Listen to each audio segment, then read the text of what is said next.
शाम के 5 बज रहे थे। उसी वक्त मेरा मोबाइल बज उठा। सामने अरविंद था। हमेशा की तरह वो प्यार से बोला, जाने मन क्या कर रही हो। मैंने कहा कुछ नहीं, बस अब ऑफिस से निकलकर पीजी जाऊंगी। तुम क्या आ रहे हो? और सामने से जो सुना उस पर विश्वास नहीं हुआ। अरविंद बोला, जान पैकिंग कर लो, हम घूमने जा रहे हैं। आज फ्राइडे है, मंडे भी ऑफ है और ट्यूसडे की मैं छुट्टी ले लूंगा। तुम बस पैकिंग करो और रास्ते के लिए कुछ खाना पैक करवा लेना, मैं जल्दी पहुंचता हूँ।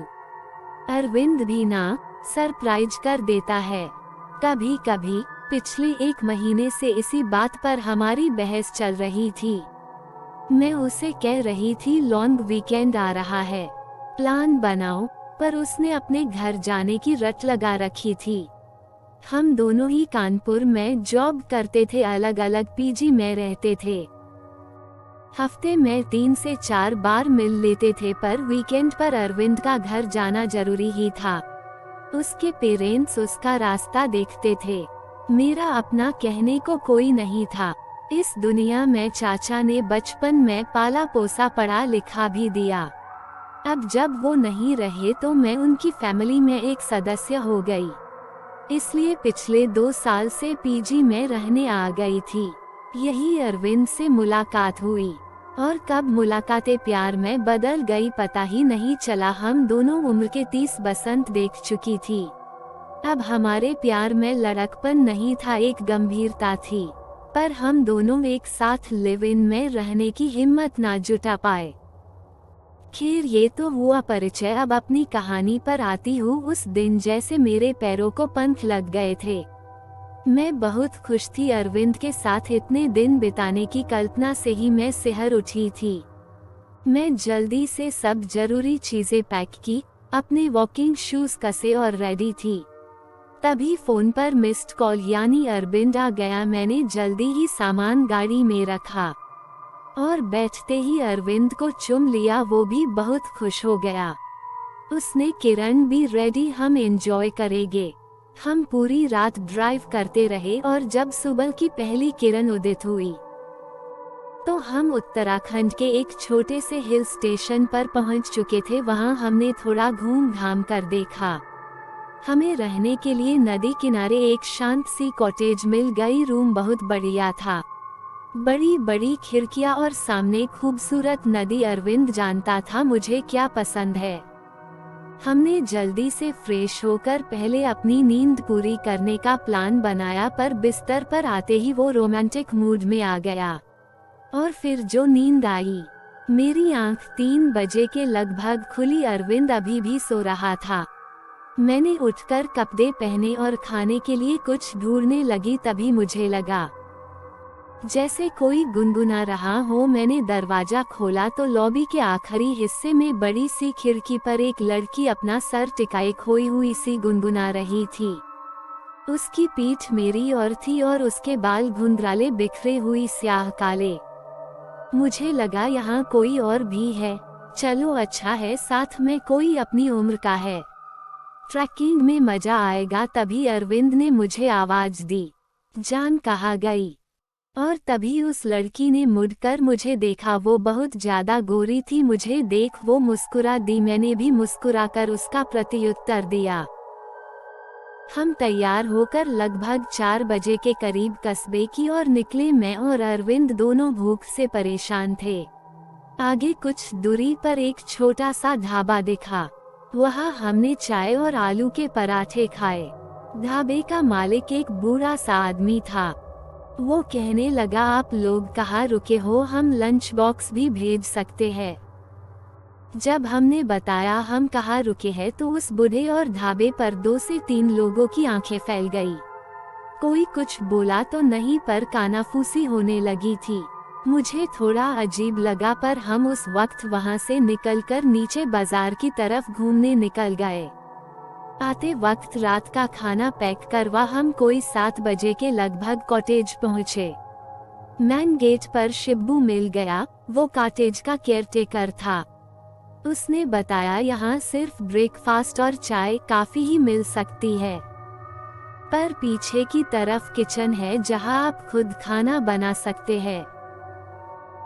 अरविंद उससे आसपास घूमने की जगह पूछने लगा और मैं रूम की तरफ चली। लॉबी पर पहुंचते ही मुझे ठंडी हवा का एहसास हुआ। मैं चाबी अभी की होल में लगा ही रही थी। मुझे साथ के कमरे से धीमे संगीत की आवाज आई, बहुत ही मधुर पर उदास सा। मुझे अचानक वो लड़की याद आ गई, पीछे पीछे अरविंद था। वो कहने लगा, अंदर चलो, यहाँ क्यों खड़ी हो।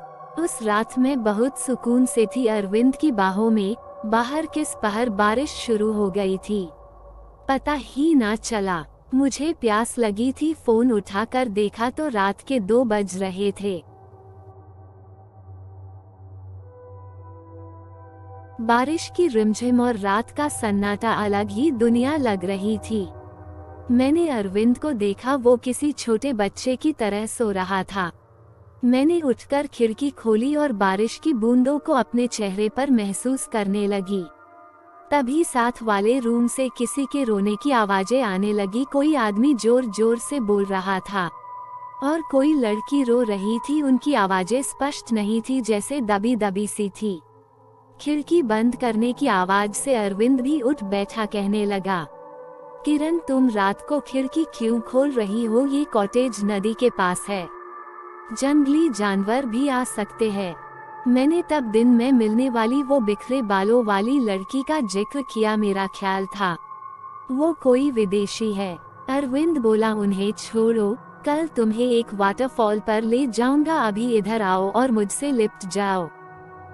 सुबह बड़ा फ्रेश मूड था। हम जल्दी से नाश्ता करके वाटरफॉल की तरफ निकल पड़े। जाते जाते शिब्बू ने कहा, आप वाटरफॉल नीचे से ही देखिएगा, ऊपर चोटी पर मत जाएगा। उस चोटी से फिसलकर बहुत लोग जान गंवा चुके हैं।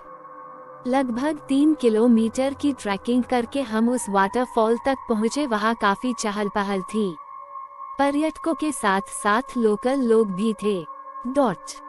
संडे जो था वाकई बहुत खूबसूरत जगह थी। हम भी वहां फोटो लेने लगे।